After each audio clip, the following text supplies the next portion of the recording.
मुखबरियां तो बहुत होती हैं। जैसे लेडीज के बारे में मशहूर है कि औरतें जो हैं वो गॉसिप्स करती हैं, लेकिन यकीन माने कि जो मर्द हैं, हम लोग आप लोगों से ज्यादा गॉसिप्स कर रहे होते हैं। ऑफिस में यहाँ हो गया, वहाँ हो गया। शुक्र है अब आपने मान लिया, ऑन एयर लिखा जाएगा। बिल्कुल। अब क्रिकेट में भी देखिए यही होता है ना, क्रिकेट में ये जो प्लेयर्स होते हैं ना, अब वो हर्डल जो होती है, जो मैच के बाद वो एक गोल दायरे में खड़े होते हैं, उसमें तो वही प्लेयर होते हैं ना जो प्लेइंग 11 में होते हैं। उन्होंने क्या बात की, वो जाके सेलेक्टर्स को बता दी, तो उनमें से ही किसी ने मुखबरी की ना कि रिजवान कह रहा था आज कि हमें तो कुछ नहीं होगा और तुम सारे जो है ना कोच और सेलेक्टर्स बाहर हो जाएंगे। अब पता नहीं रिजवान की ये बात कितनी बढ़ा चढ़ा के आगे बताई, लेकिन वो सेलेक्टर ने जिनका नाम मुझे पता है, उस मीटिंग में जो है जायजा मीटिंग थी, वहां पे ये बात छेड़ दी कि जी ऐसा हुआ है और ये तो ऐसा कह रहा था, शायद अपनी पोजीशन बचाने के चक्कर में क्या है। लेकिन जाहिर है इससे थोड़ा फर्क है इस बात पे कि यार ये इस तरह की बातें करें। लेकिन सलीम साहब, आपको क्या लगता है इसी वजह से रिजवान जो हैं वो अभी टीम में शामिल नहीं किए गए?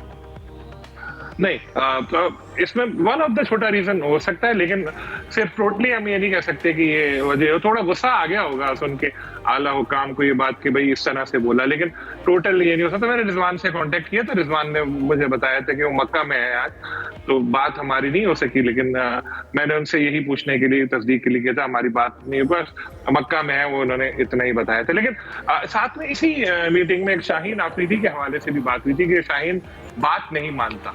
टीम मैनेजमेंट के एक साहब हैं, उनको शाहीन से अल्लाह वास्ते का देर है, बहुत ज्यादा उनके पीछे पड़े रहते हैं, मुख्तलिफ चीजें उनकी पकड़े रहते हैं कि इसने ऐसा कर दिया, इसने वैसा कह दिया, इसने ये कर दिया, वो मतलब लगे रहते हैं पीछे। अब उन्होंने शाहीन को बोला कि तुमने ना ये बॉल नहीं करनी। अब जाहिर है मैच में कभी कभी हो जाता है, आप थोड़ा चेंज कर लेते हैं, तो उन्होंने कहा वो बात नहीं मानता, हालांकि बात तो मानते, तो फिर वनडे से बाहर किया। मजे की बात मैं बताऊं आपको क्या हुई है, मजे की बात ये हुई है, यहाँ बोल रहे भाई हमने टीम बदल दी, हमने ऐसा कर दिया वैसा कर दिया।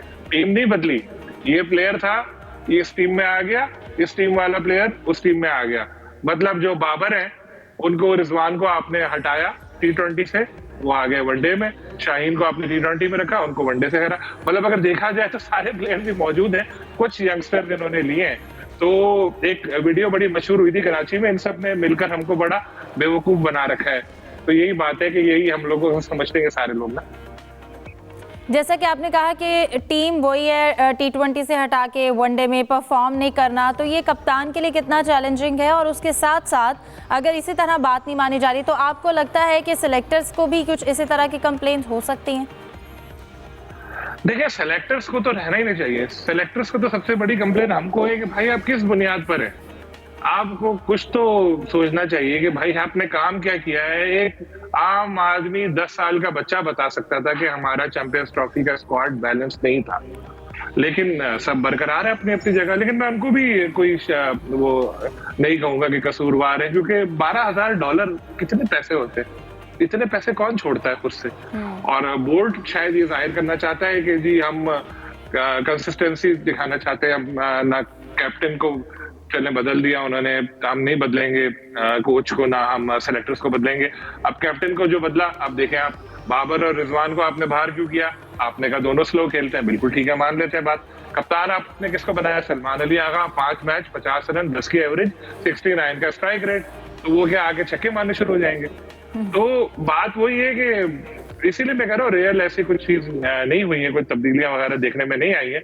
अब ये एक ग्राउंड बनाया गया है, अब अल्लाह न करे न्यूजीलैंड में नताइज अच्छे नहीं रहे तो बोलेंगे यंग बच्चे थे यार, गए खेलने, सीखने का मौका मिला उनको बहुत। अरे भाई कब तक सीखते रहेंगे, कब जीतना भी शुरू करो।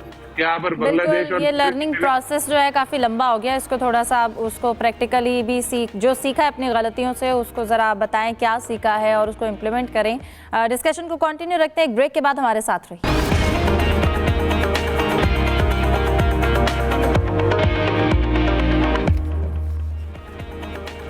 ब्रेक के बाद खुशामदीद कहेंगे। भारत से सीनियर स्पोर्ट्स जर्नलिस्ट डॉक्टर विमल मोहन साहब ने भी हमें ज्वाइन किया है, उनको भी शामिल गुफ्तगू करते हैं। डॉक्टर विमल साहब, बहुत शुक्रिया आपके वक्त का, वेलकम कहेंगे आपको स्पोर्ट्स वर्ल्ड में।